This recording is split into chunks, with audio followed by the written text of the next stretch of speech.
大家好，我是曼大。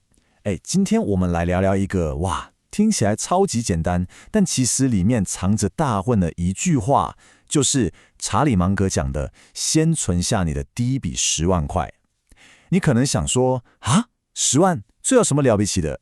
但相信我，这句话真正的重点根本不是那个数字，它的力量藏在一个你可能从来没想过的地方。你看，就是这句话，这句话可以说是我们今天整个分享的核心哦。芒格他老人家真正想说的是什么？其实是，10万块本身，老实说，它不会让你的人生翻天覆地。但是，那个成为有能力存下10万块的你，光是这个过程就足以把你这个人从里到外彻底改造一遍。这根本就是一场你自己跟自己的战斗，一场关于自律、耐心，还有你看事情够不够远的革命。好，那接下来呢，我们会一步一步的来看这整个过程是怎么回事。首先，第一笔10万，它其实是一场人格的测试。接着，我们会看到，这其实是一场内心的战争，欲望跟自律的拉扯。再来，要小心哦，有3大陷阱会让你走向贫穷。然后呢，我们会聊到那个终极武器——耐心的复利。最后，我们来看看什么是真正的财富，也就是选择的自由。好，我们就从第一点开始看。这第一笔10万拜托你先不要把它当成一个什么财务目标，你把它想成什么？想的是一场对你这个人格的终极大考验。你一定要搞清楚哦，这笔钱它本身可能真的不算什么大财富，但是它的意义在哪里？它就像一张门票，懂吗？一张让你能够走进财务自由这个游乐园的门票。有了这张票，你才能进到一个全新的世界，一个你的钱开始帮你赚钱，而不是你永远在为钱卖命的世界。如果你连这张票都拿不到，那你永远就只能在外面看别人玩。所以你看，当你真的靠自己存下这笔钱的时候，你证明的根本不只是我很会存钱而已，不是，你证明的是你掌握了芒格眼中那个最关键的致富性格，就是克制。你证明了你可以忍受那些很无聊的短期的诱惑，为了什么？为了换一个更长远更大的回报。说真的，这个能力才是盖起所有财富大楼的那个最底下的地基。好，那为什么这个克制会这么难呢？原因很简单，因为存钱这件事最大的敌人从来就不是薪水太低或开销太大，真正的战场其实就在我们自己的脑袋里面。所以我们真的要问问自己这个问题：我缺的真的是钱吗？还是我的脑袋不够清醒？你知道吗？我们身体里的每一个细胞，天生下来都在尖叫着我现在就要，马上。这种追求马上爽、马上满足的本能，每天都在跟我们脑子里那个小小的理性的声音说：再等一下啦，再打架。而这场战争谁输谁赢，就直接决定了你这辈子的财务状况。你看这张图，真的一针见血。他把2种完全不同的金钱观念讲得清清楚楚。所谓的穷人思维是什么？就是看到钱就想着，我要赶快把它花掉，换成我现在想要的快乐。但富人思维呢，完全相反。他们看到钱，想的是我要怎么让这笔钱像一颗种子一样，帮我生出更多的钱。芒格就说，他看过太多这样的人了。这些人收入其实不差，甚至还很高，但就是永远口袋空空。为什么？因为他们宁愿打肿脸充胖子，假装自己很有钱，也不愿意暂时忍受一下看起来好像没那么有钱。结果呢，他们的银行账户就跟一个破掉的浴缸一样，薪水才刚灌进去，马上就从各种欲望的洞口哗啦哗啦的流光了。好，就算你很厉害，战胜了自己内心的欲望，但是你先别高兴得太早因为这个现代社会早就帮我们挖好了3个大坑，一不小心跳下去就是通往贫穷的直达车。真的，这3个陷阱可以说是困住了9成9的人。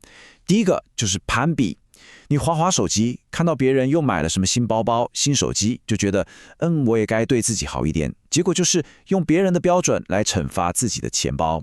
第二个，借贷，信用卡一刷，感觉自己超有钱，对不对？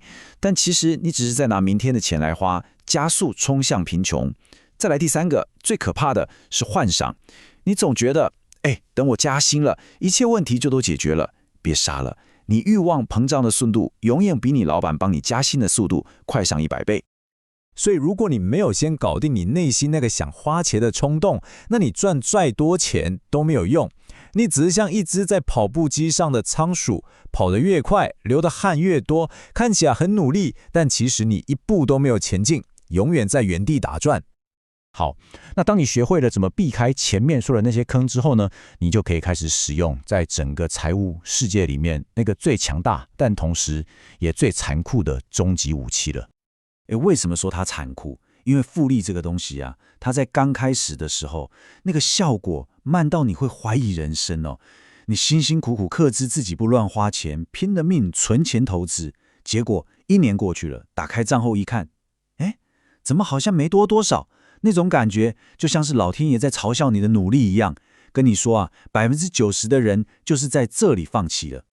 股神巴菲特这句名言大家都会背。人生就像滚雪球嘛，关键在于失血跟长坡。失血就是你的本金，长坡就是时间。听起来很简单，对不对？但是所有人都忽略了最重要也最辛苦的那一步。在你找到那条又长又完美的山坡之前，你得先自己一个人蹲在寒风里面，忍受着无聊，徒手把那一小团雪慢慢捏大、捏紧，捏得够扎实。而我们今天讲的这第一个10万块，就是你最初最关键的那团雪球。所以啊，在复利这个世界里，所有的规则跟你想象的完全是反过来的。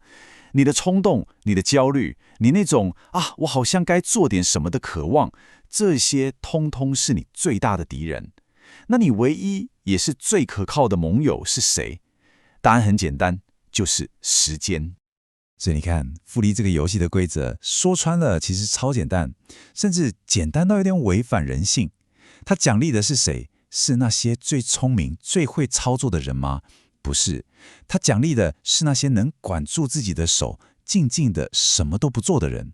你可以把整个金融市场想象成一个超级巨大的财富转移机器，它每天24小时不停地运作。做什么？就是把钱从那些没有耐心的人手上拿走，然后放到有耐心的人的口袋里，就这么简单。好，那讲了这么多，我们辛辛苦苦打赢了这场漫长的战争，那最后的奖品是什么？是一台跑车，还是一栋豪宅？都不是，是比那些东西珍贵1万倍的东西。这句话你一定要听进去，很多人都搞错了，以为自由是赚来的，不对，自由是用你没花掉的钱把它买回来的。你看看身边有多少人薪水超高，但他们自由吗？一点也不，他们的生活就像一个用名牌堆起来的华丽的监狱。真正的自由是来自于你存下来的那些钱，那些钱帮你买回了人生最重要的东西——选择权。所以我们真的要重新定义一下，到底什么叫自由？真正的自由不是让你可以随心所欲，想买什么就买什么。不是，真正的自由是给你一种力量，一种可以理直气壮的对一份你讨厌的工作，对一个机车的老板，对一笔看起来很蠢的投资，对一个莫名其妙的流行，勇敢地说出不的权利。所以我们绕了一圈，又回到这个数字10万。现在你懂了吧？它真的不只是一个财务数字而已，它是一个心理上的开关，一个转捩点。芒格把它叫做什么？叫做独立通行证。一旦你拿到了这张通行证，你的人生就从一个只能被动接招的配角，变成一个可以主动出击的玩家了。所以最后，我想留给大家这句话，好好想一想。我们这么努力的累积财富，追到最后，那个终点真的不是跑车、派对那种奢华跟吵闹。或许我们真正想要的，只是一份钱买不到的宁静，那种你知道你可以掌控自己的人生，再也不用为钱焦虑的那份从容跟安心。如果喜欢我们分享的投资理财相关知识，请帮我们按赞、订阅、加分享，并且开启小铃铛，这样你就不会错过我们分享的宝贵知识与内容了。未完待续，我们下期见。